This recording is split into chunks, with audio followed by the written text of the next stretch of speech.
I own the mortgage on my daughter's house right now. She doesn't know I'm recording this, and by the time I'm done telling you exactly how I got here, you're going to understand a secret about family loyalty that took me 80 years and one act of financial warfare to learn. But I'm not giving you that secret yet. You're going to earn it the way I earned it, through blood, through betrayal, and through the kind of silence that breaks a person open. Last Tuesday morning, I came back from my walk. I walk every single morning. Rain, wind, humidity that makes your bones scream. I walk because the day I stop moving is the day they start measuring me for a box. I came back to find my reading chair, hand-stitched Italian leather, the chair I sat in when I signed the documents that paid for my daughter's entire education, the chair that held my body through 40 years of building something out of nothing in a country that was built to give me nothing, thrown out on the curb like garbage, sitting on the sidewalk next to a broken recycling bin, waiting for the truck. Rain had started to spot the leather. 40 years of history getting wet on a suburban curb because someone decided it didn't match the new aesthetic. And in its place, in my spot, in the room I was told would be mine, there was a cheap modular sofa from some discount warehouse. Gray fabric, no character, no history, no weight. Patricia picked it out. She said the kids needed more room to spread out. Let me tell you what that chair was. That chair was territory. That chair was proof. And the second it hit the curb, I understood something with a clarity that could cut glass. I was no longer a person in that house. I was furniture, and they had just upgraded. You think moving in with your children is love. You think it's warmth, it's connection, it's the golden reward for decades of sacrifice. I'm telling you right now, with 80 years of scar tissue on my soul, that it is the most sophisticated trap the modern family has ever built. The moment you pack your life into suitcases and cross their threshold, you stop being the woman who built everything, and you become a tenant in someone else's story. And tenants get evicted. I know this because I walked into that trap with my eyes wide open and my guard completely down. A twisted ankle, that's all it took. A minor sprain on a Tuesday afternoon, the kind of thing you ice for 3 days and forget. But Patricia, my daughter, 55 years old, a marketing director who sells narratives for a living, she turned that ankle into a campaign. Phone calls to my friends, tearful voicemails to my doctor, a coordinated assault of concern designed to make one argument. Mom can't be alone anymore. She weaponized my ankle the way a general weaponizes intelligence, and I fell for it because she's my daughter. Because I loved her. Because love makes you stupid in ways that no enemy ever could. I rented out my property in Atlanta, 4 bedrooms, original hardwood, a garden I built with my own hands over 15 years.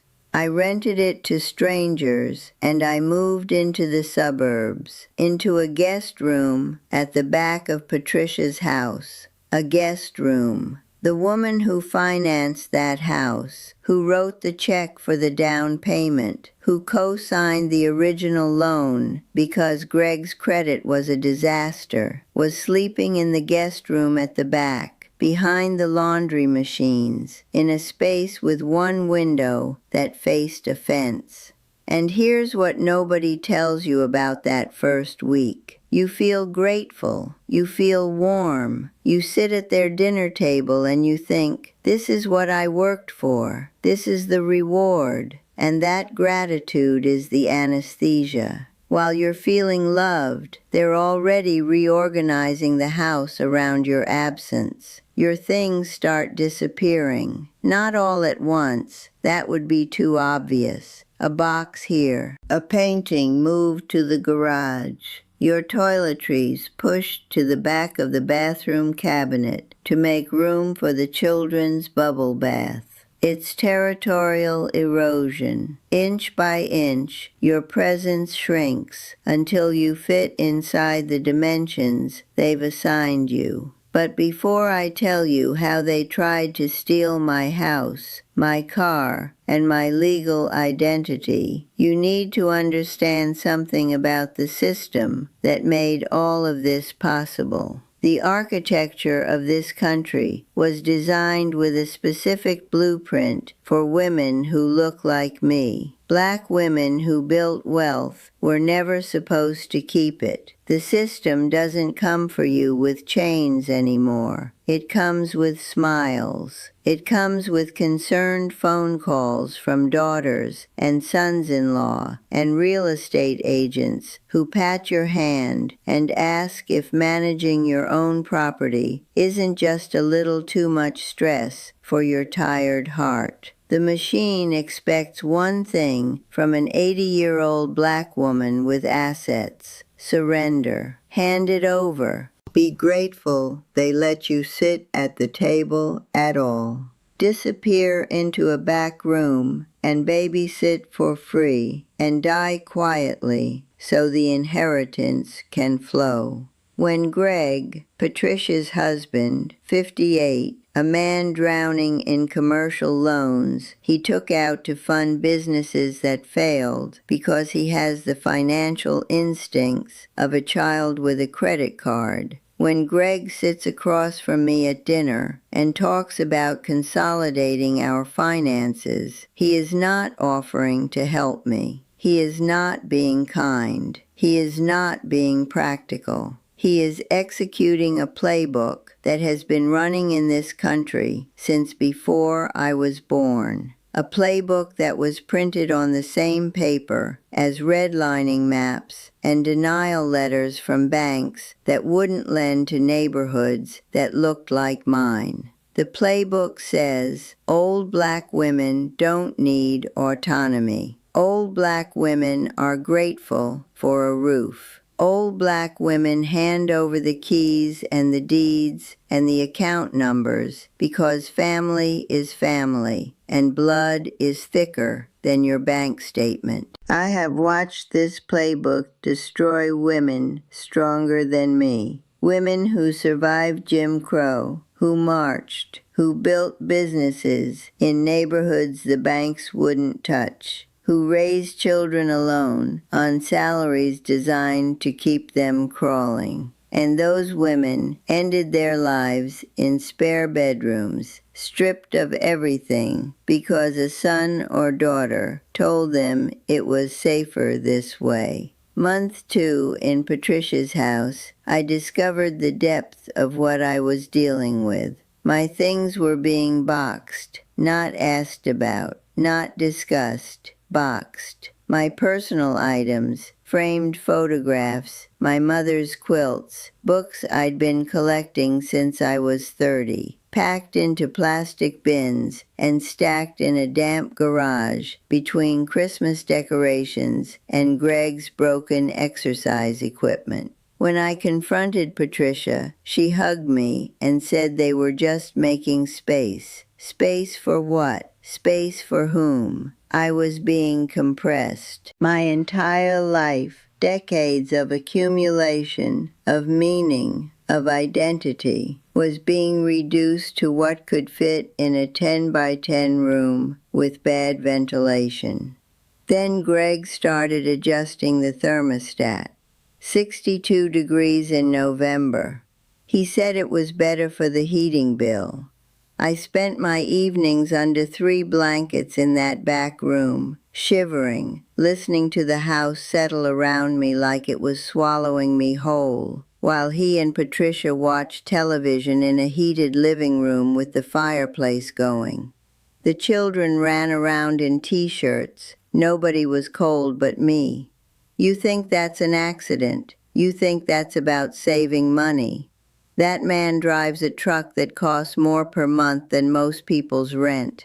He wasn't saving money. He was making me uncomfortable enough to stay in my room, out of sight, out of the common areas, contained, managed, invisible. If you're still watching this and you recognize any of this, the shrinking, the boxing, the cold, the slow erasure, type strength in the comments right now. Not because it makes you feel good, because I need to know how many of you are awake, how many of you are living this right now and calling it love. Month 3, I found the document. I wasn't snooping. I was looking for a pen in Greg's home office, and I found a federal tax form already filled out with my Social Security number. They had listed me as a dependent, mentally incapable. My daughter, the one whose education I funded, whose wedding I paid for, whose house I bankrolled, had signed paperwork declaring me mentally incompetent to claim thousands of dollars in tax deductions using my identity. I stood in that office holding that paper, and I felt something I had not felt in decades. Not anger, something colder, something that lives beneath anger, in the place where strategy is born. I said nothing. That is the first real lesson. When you discover the depth of the betrayal, your instinct is to scream, to confront, to demand an explanation. That instinct will destroy you. Screaming gives them ammunition. It gives them evidence. It gives them the ability to call you unstable, irrational, confused. It feeds the narrative they've already built. Mom is losing it. Mom can't handle her own affairs. Mom needs supervision. I put the paper back exactly where I found it. I went back to my room. I sat on that single bed, and I began to plan. The masterpiece came on a Sunday. Greg invited a man named Miller to dinner, a real estate agent, white man, 45, pressed shirt, a smile that looked like it had been purchased from a catalog.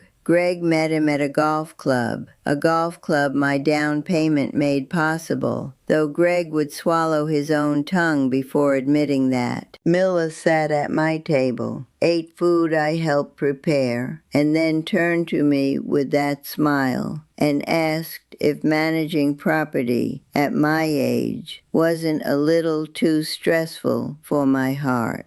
My heart, as if my heart hadn't pumped blood through 90-hour work weeks, through funerals, through a husband's death, through every form of institutional contempt this country could manufacture. He called it my tired little heart, and Patricia laughed softly and squeezed my hand like I was a child being soothed. They poured wine, red wine, cheap, the kind you buy when you want volume, not quality. They kept filling my glass. They wanted my edges soft. They wanted my signature loose. And then Miller pulled out a contract, a pre-filled sale agreement for my Atlanta property, below market value, listed under an LLC connected to Greg's name. They wanted me to sell my house, the house I rebuilt from a condemned shell into a landmark, for a fraction of its worth, into a legal structure that would put the proceeds directly into their control. Miller slid a gold pen across the marble countertop and whispered that it was finally time for me to rest. Rest. That word, that weapon. Every time the system wants to strip a black woman of her power, it tells her she's earned the right to rest. Rest is not a reward. Rest is a coffin they build around you while you're still breathing. I did not take the pen. I did not touch the wine. I stood up from that table with a slowness that made every person in that room hold their breath. I picked up that predatory contract, held it in both hands, and tore it exactly in half while looking directly into Greg's eyes. Not Patricia's, Greg's.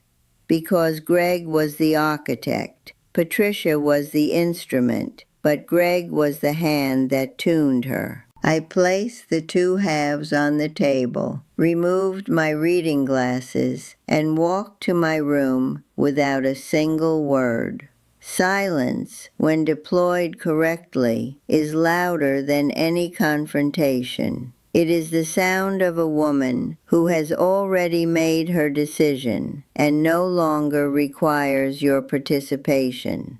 The next morning, while they were at work and the children were at school, I executed. I had my logistics firm on standby. 4 hours, that's all it took. Every item I owned was packed, loaded, and transported under professional escort back to my property in Atlanta. I terminated the rental lease on the spot, paid the early termination penalty in full, cash, because when you have resources, you don't negotiate exits, you buy them. But the financial architecture I built next is the reason I'm talking to you today. Through my attorneys, retained by an LLC that is double shielded, meaning my name appears nowhere in public record, I purchased Patricia and Greg's delinquent mortgage debt on the secondary credit market. Their house, the one they couldn't afford, the one they were 3 months behind on, the one my initial investment had made possible. I bought the note. I became, overnight, the legal holder of their housing debt. The irony is so sharp it could draw blood. I sent a formal notice through my attorneys, informing them that their mortgage had been acquired by a new entity, that rent would be adjusted to full market rate, and that any delinquency would trigger federal eviction proceedings. The letter arrived on a Tuesday. I know because Patricia called me 17 times that evening. I did not answer. I was reading. I became the landlord of the house my daughter tried to cage me in. That is not revenge. That is architecture. That is what happens when you spend 60 years learning how money works, while the people around you spend 60 years learning how to spend it. Now here is the secret I promised you at the beginning, the one that took me 80 years to understand. The secret is this. Loyalty without leverage is slavery. Every relationship you have with your children, your spouse, your family, your community is a negotiation. And the moment you enter a negotiation without leverage, you become the product being sold. My loyalty to Patricia nearly cost me my house, my autonomy, my legal identity, and my mind. Not because loyalty is wrong, because loyalty without power is an invitation to be consumed. You want to survive past 70 with your dignity, your property, and your sanity intact. Then you build a fortress and you never leave it. You keep your name on every deed, every account, every document. You never consolidate your finances with anyone who has less than you. You never move into a house you don't own. You never sign anything after the second glass of wine. And you never ever mistake your children's need for your resources as love for your person. I sit in my reading chair right now, not the one they threw away. That one is gone. I mourned it for exactly one evening, and then I replaced it. A new one, better leather, deeper cushion, positioned exactly where I want it, in a room that belongs to me, in a house that carries my name on the deed, in a neighborhood where I chose to live. Nobody moves my furniture. Nobody adjusts my thermostat. Nobody packs my mother's quilts into plastic bins in a damp garage. Every object in this house sits exactly where I placed it, and it will stay there until I decide otherwise. My blood pressure is controlled. My muscles are strong. My mind is faster than it was at 60 because I feed it, I train it, I refuse to let it soften. I drink my green tea every morning, the real kind, imported, not the dusty bags from a grocery shelf.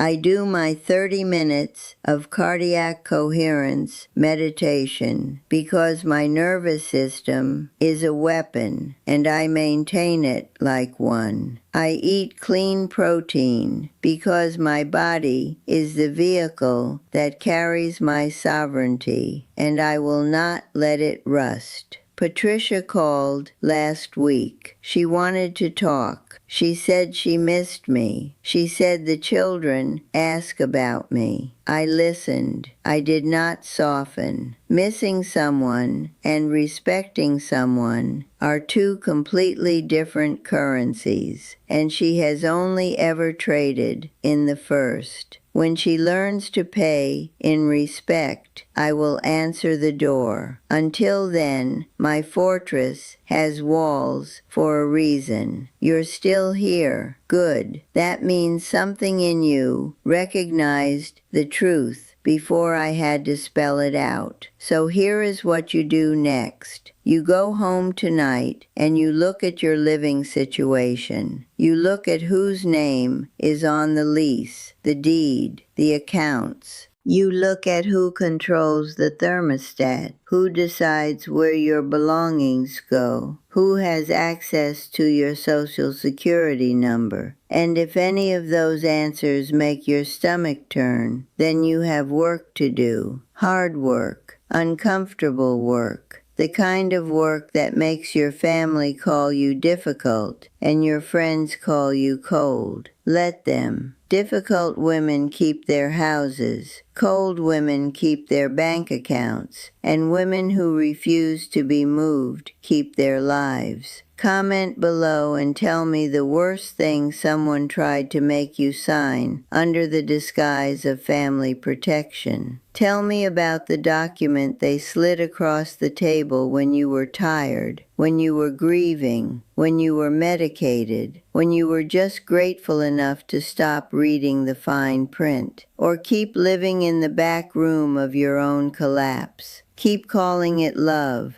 Keep calling it family. Keep smiling at the dinner table while your name disappears from every document that matters. The choice for now is still yours, but not for long. It never is. And when they finally lock the door from the outside, nobody is going to hear you knocking. I know because I almost didn't hear myself.